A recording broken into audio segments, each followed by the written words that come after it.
আজ বিধানসভায় সাংবাদিকের মুখোমুখি হলেন বিধায়ক নওশাদ সিদ্দিকী। সাংবাদিক যে প্রশ্নগুলো করেছে নওশাদ সিদ্দিকী সমস্ত উত্তর দিয়েছে। ভিডিও দেখুন পুরোটা।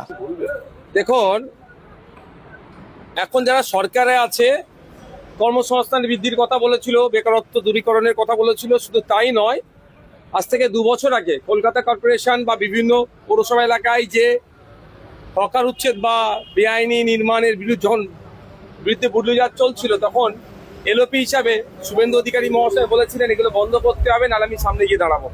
আজকে সেই রাজ্যেই পশ্চিমবাংলায় যেভাবে হকার উচ্ছেদের নামে রাতারাতি মানুষকে বেঘর করা হচ্ছে, এর বিরোধিতা আমি করছি। দেখুন, তাদের পুনর্বাসনের দরকার। তারা চুরি করে নয়, রুজি করে খাচ্ছিল একটা জায়গা থেকে, সেই জায়গাটা পরিবর্তে তাদের অন্য জায়গার ব্যবস্থা করা দরকার। তা না করে রাষ্ট্রশক্তি প্রয়োগ করে যেভাবে তাদের উপরে তাদেরকে বুলডোজ করা হচ্ছে, শুধু নয়, সেখানে যারা রুখে দাঁড়াচ্ছে, এই অন্যায় কাজের বিরুদ্ধে যারা দাঁড়াচ্ছে তাদের উপরেও লাঠি চার্জ করছে। এটা গণতান্ত্রিক কাম্য নয়, এর আমরা বিরোধিতা করছি, ধিক্কার জানাচ্ছি। অবিলম্বে এটা বন্ধ করতে হবে। ফিরহাদ হাকিম তিনি মেয়র পদ থেকে ইস্তফা দিয়েছেন এবং আজ কিছুক্ষণ আগে বিধানসভায় এসেছেন এবং তাকে ঋতুব্রত বন্দ্যোপাধ্যায়ের দিকে ঘরে থেকে দেখা গেল। দেখুন, তিনি তো এখন বিধায়ক পদে আছেন, বিধানসভায় স্বাভাবিকভাবে আসতে পারে। আর অপোজিশনের জন্য প্রধান যে অপোজিশন, তাদের জন্য যে রুম বরাদ্দ করা হয়েছে, যেটা থাকে, আমরা লাস্ট 5 বছর দেখেছিলাম বিজেপি যেখানে বসতো, এলওপি যে ঘরে বসতো, বা ওই এলাকাটা যা বিরোধীর জন্য ছাড়া ছিল, সেখানে গিয়েছেন। এবার ফিরহাদ বাবু এসে লবিতে বসবে না, চিফ মিনিস্টারের যেদিকে বসার জায়গা আছে সেখানে যাবেন, না তাদের এলওপি যেখানে বসার জায়গা আছে সেখানে যাবেন, সেটা তিনি ডিসাইড করতে পারেন। কিন্তু ঢুকি যে লেফট টার্ন নিল কেন, লেফট দিকে টার্ন নিয়েছে কেন, সেটা জিজ্ঞাসা করতে হবে, তাকে তিনি বলতে পারবেন। রাজ্যসভা থেকে আজকে সুখেন্দু শেখর রায়, তিনি তৃণমূল সাংসদ ছিলেন মনোনীত, তিনি আজকে ইস্তফা দিলেন এবং একাধিক অভিযোগ করছেন। যেই তৃণমূল কংগ্রেস পরাজিত হয়েছে, একের পর এক অভিযোগ তুলে দূরে সরে যেতে চাইছে। কিন্তু আমি এতটুকুই বলবো, তৃণমূল কংগ্রেস যে দুর্নীতি, যে অন্যায় করেছে, প্রত্যেকটা তৃণমূলের নেতাদেরকে তার দোষের ভাগ নিতে হবে। এতদিন তারা মুখ খোলেনি কেন? দেখছে যে একের পর এক যখন অ্যারেস্ট হচ্ছে আর ডিম তাদের কাছে, পচা ডিম তাদের দিকে উড়ে যাচ্ছে, এই ভয়ে এখন কেউ তার নিজের দলের বিরুদ্ধে মুখ খুলছে বা কেউ সেখান থেকে অব্যাহতি নিচ্ছে। এই অব্যাহতি নিয়ে কিন্তু ছাড় পাবে না, আইনের মাধ্যমে তাদের প্রত্যেকের ব্যবস্থা হবে। বুলডোজারের যে ঘটনা ঘটছে, সামনে যে বাজেট সেশন রয়েছে বা বিধানসভার অধিবেশন, তাতে কি এই বিষয়টা তুমি সর্বপ্রথম আমি দেখবো গভর্নর স্পিচের উপরে কি এসছে। বলবো না মানে আমি জনগণের জনপ্রতিনিধি। এর আগে তৃণমূলের পিরিয়ডে আমি 5 বছরের বিরোধী বিধায়ক ছিলাম, বিজেপির পিরিয়ডে আমি বিরোধী বিধায়ক। ঠিক যেভাবে তৃণমূলের সময়ে গঠনমূলক সমালোচনা আলোচনা করেছি, পজিটিভ কাজকে স্বাগত জানিয়েছি, এই 5 বছরও আমি বলবো। সামনে কে শাসক কে আছে আমার কাছে বড় কথা নয়, অন্যায়ের বিরুদ্ধে কথা বলবো। শুধু তাই নয়, যেভাবে অভিযুক্তদেরকে ধরে অর্ধনঙ্গ করে রাস্তায় ঘুরাচ্ছে, এর বিষয়েও প্রশ্ন তুলব। যদিও কলকাতা হাইকোর্ট এটাকে কড়া নির্দেশনা দিয়েছে, এগুলো কোনো মধ্যযুগীয় কালচার আসছে, এটা কোনোভাবেই কাঙ্ক্ষিত নয়। অন্যায় করেছে, অন্যায়কারী সর্বোচ্চ শাস্তি দেওয়ার পক্ষে আমি, না ছাড় পেয়ে যাই। কিন্তু অন্যায় করেছে অভিযুক্ত, তার আগেই যদি আমি পুলিশ নীতি চালাই তার উপরে, তার আগেই যদি তাকে আমি জনসমক্ষে হ্যারাসমেন্ট করি, এরকম ভাবে মেনে নেওয়া যায় না। কোমরে দড়ি বাঁধা তো দূরের কথা, হ্যান্ডকাপ লাগাতে গেলেও ম্যাজিস্ট্রেটের পারমিশন নিয়ে লাগাতে হবে। আমার তো সেগুলো কিছুই নেয়নি।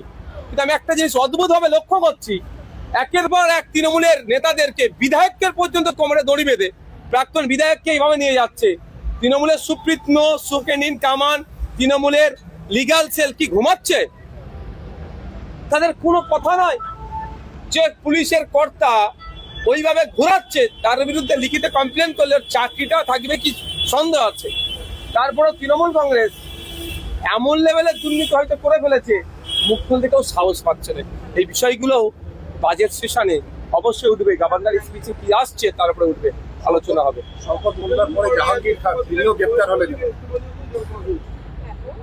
এখন ব্যাপারটা হচ্ছে, অনেক আগে এদের গ্রেফতার হওয়া দরকার ছিল। সরকার সাহেবদের দক্ষিণ বামুনিয়া গ্রামের চালতাবেড়িয়া অঞ্চল ভাঙড় বিধানসভায় বোম তৈরি করছিল, যে বোম দিয়ে আইএসএফ তথা বিরোধীদের উপরে আক্রমণ করতো, প্রাণে মারতে চেষ্টা করেছিল। কিন্তু বোম তৈরি করার সময় বোম ফেটে একজন মারা যায়, বেশ কয়েকজন গুরুতর চোট হয়েছিল, আঘাত পেয়েছিল।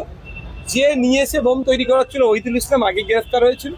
পরবর্তীতে আমরাও জানতে পেরে গিয়েছিলাম যে শওকত সাহেবের নেতৃত্বে এগুলো সব হয়েছিল। শওকত সাহেবকে তো ভোটের আগে ধরা দরকার ছিল, কারণ ভোটের পরে ধরেছে। এখন দেখা যাক কি কি আছে।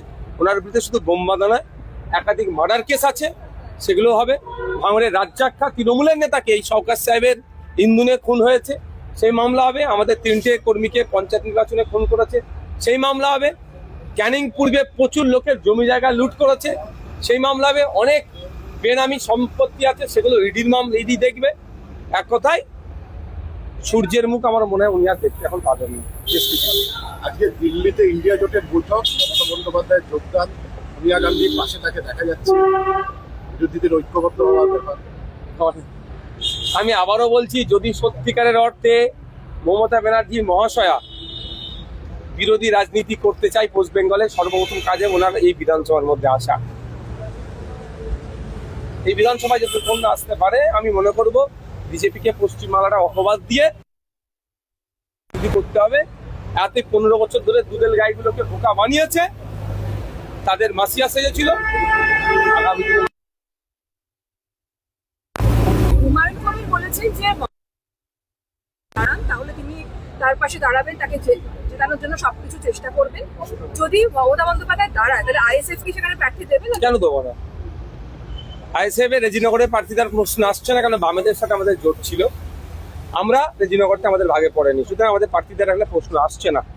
যদি সিপিএম জোটে আগিয়ে নিয়ে যেতে চায় তাহলে প্রশ্ন আসছে না। দ্বিতীয় কথা হচ্ছে, সামনে কে থাকলো আমাদের দেখার প্রয়োজন নেই। আমরা আমাদের জোটে লড়াই করব। আমরা চাইবো জোট থেকে এবারে গতবারে 2021 নির্বাচনে একটা ছিল, এবারে 2টো হয়েছে, যাতে 3টে সহ আরো বেশি করা যায়, তার লড়াই চালাবো।